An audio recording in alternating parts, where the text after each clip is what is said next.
Hablemos del capítulo 1, guión y música. Lo primero que hay que entender es que en guión y música está la gente que sustenta derechos de explotación sobre la obra, y esto es muy importante. Vámonos a la ley de la propiedad intelectual y vamos a ver ahí qué son los derechos de explotación. Me voy a la primera reseña que me sale, la del BOE. Y aquí utilizo el índice para ir artículo 1, hecho generador, y nos dice: la propiedad intelectual de una obra literaria, artística o científica corresponde al autor por el solo hecho de su creación. Es decir, que simplemente por haberte puesto a escribir ese guión, tú eres el autor de ese guión y tienes la propiedad intelectual de esa obra. ¿Y qué es la propiedad intelectual? Pues el artículo 2 nos lo explica.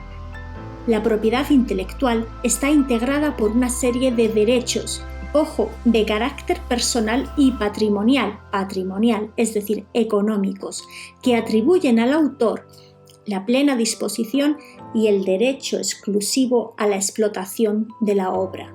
¿Vale? ¿De acuerdo? Es decir, que solamente tú como autor puedes disponer y explotar la obra.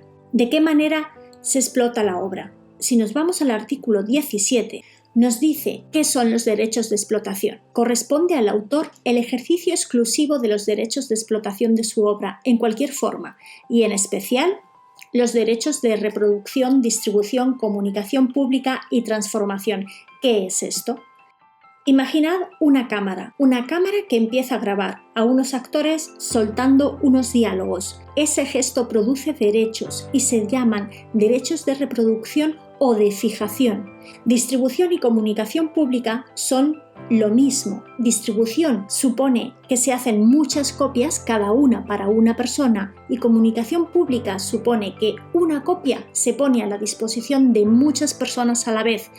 El primero es sacar DVDs y el segundo es ir al cine. Y transformación, hacer un tráiler. Hacer un tráiler es un derecho de transformación de la obra.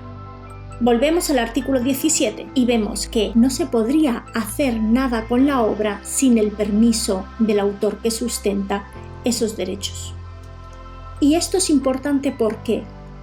Porque cuando tú le hagas un contrato a estas personas, tanto al guionista como a la compositora o al compositor de la música de fondo, ten en cuenta que no les estás pagando por su trabajo únicamente, sino que les estás pagando por la cesión de los derechos de explotación de la obra de la cual ellos sostienen la propiedad intelectual por el mero hecho de haberla creado.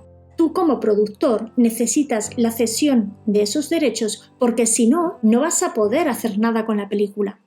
Aquí quiero explicaros una cosa, y es que nuestro sector está basado en algo intangible, que son los derechos de explotación, y nuestro sector es un continuo trasvase de este elemento. Es decir, el guionista cede sus derechos de explotación al productor. El productor a su vez los cede a la cadena, o a un agente de ventas, o a un distribuidor. El distribuidor o el agente de ventas ceden los derechos de explotación de la obra a su vez a otras cadenas, a otros distribuidores y a otros agentes de venta de otros países. Estamos constantemente trasvasando derechos de explotación. Como esto es intangible, parece que no tiene valor y sin embargo es la madre del cordero dentro de nuestro oficio. ¿Entendido, no? Bien, ¿qué pongo aquí? Para responder hay que hacerse una segunda pregunta. ¿Al guionista le tengo que pagar una nómina o me puede facturar? Pues depende. Si el presupuesto lo estás haciendo para un largometraje cuyo destino final es la televisión o una plataforma, hay un convenio colectivo. Convenio colectivo de la industria audiovisual.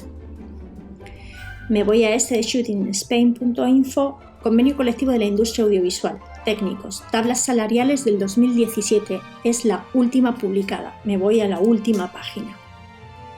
Y aquí al final del todo vienen los sueldos que debe de cobrar un guionista al mes cuando trabaja para contenidos televisivos y o destinados a su comunicación a través de Internet. Pero no viene el ámbito de la producción cinematográfica, de manera que si tu película de largometraje va dirigida a Netflix, HBO, Amazon Prime, Rakuten, Filmin, lo que sea, exclusivamente, quiero decir, como primer objetivo, estás sujeto al convenio colectivo. Y aquí nos viene otro importantísimo concepto de este apartado, y es dependencia y ajenidad. ¿Quién puede facturar en un rodaje y a quién hay que pagarle una nómina? La dependencia y ajenidad es un concepto muy potente que voy a explicar principalmente en los capítulos 2 y 3, pero aquí simplemente te dejo una nota para que lo entiendas, y es: si el guionista va a trabajar en su casa, el guionista o el músico van a trabajar en su casa, pueden facturarte. En el caso de la música está muy claro, porque el músico va a trabajar en su estudio. En el caso del guionista, si el guionista va a estar en su casa y te va a ir mandando las versiones del guión, te va mandando el argumento, luego te manda la escaleta, luego te manda versión número 1 del guión, pero él está en su casa currando, el guionista te puede facturar. Y quedaros con eso, y si queréis saber en un rodaje quién te puede facturar y quién no, tenéis que veros el capítulo 2 y 3. Y ahora, ¿qué cifra le pongo aquí? Pues la que hayas pactado con el guionista. En el convenio colectivo no dice nada de producciones cinematográficas. Esto puede ser 30.000, 120.000, 10.000, 50.000, aquella cifra que tú hayas pactado con el guionista por la escritura del guión. Y ahora, lo que voy a contar a continuación es exclusivo de cortometrajes. Imaginaros que como productores decimos, bueno, pues le voy a poner 5.000 euros al guionista para que me suba el presupuesto y tenga un coste alto de la obra, ¿no? Mucho cuidado, porque sucede lo siguiente. Vámonos a Google y vámonos a la página del ICA, Cine y Audiovisuales, Servicios al Ciudadano, Ayudas y Subvenciones de Cine. Vámonos abajo, ayudas a la producción de cortometrajes sobre proyecto. Vamos a la última convocatoria y aquí en el índice pinchamos en convocatoria y después resolución por la que se convocan las ayudas y nos descargamos este PDF. Apartado 7. Documentación. Esto es lo que tienes que aportar cuando vas a pedir subvenciones a proyecto, es decir, antes de haber rodado. Documentación específica. Un poco más abajo nos dice en el apartado E: contrato en el que se acredite de forma inequívoca, ¿veis?, la cesión al productor de los derechos sobre el guión. Estos son los derechos de explotación de los que acabamos de hablar. Pero ojo, la contraprestación correspondiente al autor. Es decir, que tenemos que adjuntar el contrato en el cual el autor, el guionista, nos cede los derechos de explotación, más en ese contrato debe figurar cuál es la contraprestación correspondiente por sucesión de derechos. Y esto es a donde voy: documentación justificativa del pago del guión del proyecto. Es decir, que si tú has puesto aquí una cantidad demasiado alta para pedir subvenciones a proyecto, esa cantidad debe estar pagada a la hora de la convocatoria de la subvención. Con lo cual yo aquí pondría una cantidad razonable. ¿Qué es razonable por un guión de cortometraje? Esa pregunta la tenéis que contestar vosotros y nadie más. Y último caso, coste teórico. ¿Qué pasa si de pronto yo soy el productor, soy el guionista y soy el director del cortometraje? Yo no me voy a pagar a mí mismo por un guión que he escrito yo. Así que, ¿cómo hacemos esto? El ICA te reconoce lo que llama el coste teórico de tu trabajo. ¿Y qué es esto? Vámonos a la ley. De nuevo, la misma historia: servicios al ciudadano, ayudas y subvenciones. Y ahora nos vamos a ir a las ayudas a la producción de cortometrajes realizados. Pincha última convocatoria y descarga la resolución por la que se convocan las ayudas.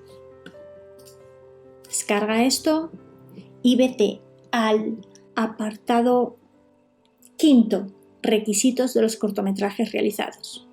Y aquí en el apartado quinto dice: se podrá computar el coste teórico de los trabajos que realice como guionista y o director el productor del cortometraje siempre que sea empresario individual. Dicho coste teórico se calculará teniendo en cuenta, bla, bla, bla. El caso es que aquí debajo te dice el coste teórico serían para el director 210,9 € por minuto y para el guionista 161,97 € por minuto. ¿Qué quiere decir esto? Esto quiere decir que si tú eres el productor, eres el guionista y eres el director, y donde digo productor digo productora, guionista y directora, aquí puedes incluirte 161,97 € por el número de minutos que dura tu corto. Si tu corto dura 10 minutos, serían 1.619,70. Es decir, esto es un coste teórico, es un coste que tú no te tienes que pagar a ti mismo, pero el ICA te permite que tú aumentes tu presupuesto con esa cantidad. Y creo que hasta aquí he explicado prácticamente lo más importante de este capítulo. En la música, tened en cuenta una cosa: tenéis que preguntaros por cada tema que vayáis a utilizar, tema preexistente, es decir, un tema que ya está compuesto antes de vuestro corto. Tenéis que preguntaros quién es el autor, quién es el intérprete, quién es la discográfica y quién es la editorial, porque necesitáis el permiso de los 4. Así que mucho cuidado con utilizar música que no sea vuestra. ¿Y qué pasa si utilizamos música de librería? Pues puedes añadir aquí un concepto más, que sería el número 11, y podrías poner librería musical. Si estás pagando por temas, pon la suma total de todos los temas utilizados, y si lo que estás pagando es una tarifa plana, pon el coste de la tarifa plana, pues yo qué sé, 200 €, lo que sea. Y esto básicamente es lo esencial del capítulo 1, guión y música. Y vamos a continuar y os enseñaré en los siguientes capítulos cómo se rellenan estas 3 columnas. Hasta la próxima.